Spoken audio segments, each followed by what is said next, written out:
তোমার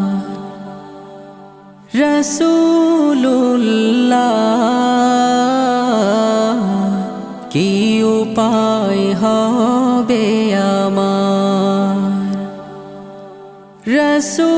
রাসূলুল্লাহ কি উপায় হবে আমার ওই মদিনার পথের ধুলি মাখতাম আমি পেলে সুরমা বলি ওই মদিনার পথের ধুলি মাখতাম আমি পেলে সুরমা বলি ফিরে পেতো এ নয়নে নূর